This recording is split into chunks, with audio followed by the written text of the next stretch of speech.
As Sri Aurobindo has indicated, the practice of yoga is a science of applied psychology. The normal and habitual patterns of response that we exhibit need to be both understood and modified, energies redirected, and new forces allowed to intervene and exert their influence in our lives. Establishment of a state of equality in the being is one aspect of the psychological change required.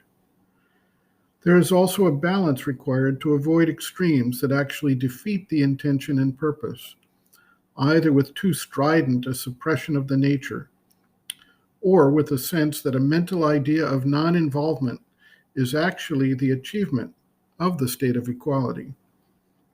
There may be, early in the yogic development, a mental control exerted and the idea that I am not affected. At the same time, we may find that if we look more closely, or even measure the subtle reactions of the nervous system of the body, that we are being affected. Blood pressure goes up, tension, headaches, indigestion, ulcers, insomnia, depression, anxiety, or escape from pressure through consuming comfort foods, binge eating, alcohol or other drugs, or through mindless distraction or entertainment. All of these, and a host of other symptoms, evidence the actual impact on the being and show the imperfect nature of the equality that the mind feels it has achieved. True equality eventually needs to work its way down from the mind into the emotions, the vital being, and even the physical body. It may start with a mental idea or discipline, and even this needs substantial time and effort to come to full fruition. Sri Aurobindo notes, quote, complete samatha takes long to establish, and it is dependent on three things: the soul's self-giving to the divine by an inner surrender, the descent of the spiritual calm and peace from above, and the steady, long, and persistent rejection of all egoistic, rajasic, and other feelings that contradict samatha.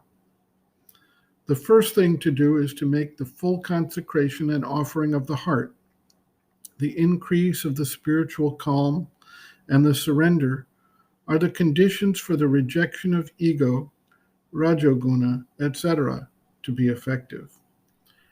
To be free from all preference and receive joyfully whatever comes from the divine will is not possible at first for any human being. What one should have at first is the constant idea that what the divine wills is always for the best, even when the mind does not see how it is so.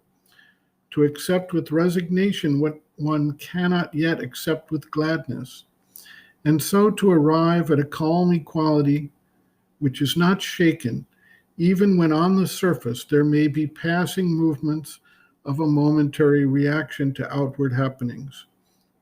If that is once firmly founded, the rest can come. End quote. Reference, Sri Aurobindo, Integral Yoga, Sri Aurobindo's Teaching and Method of Practice, Chapter 5, Bases of Yoga, Equality, pages 124 to 127.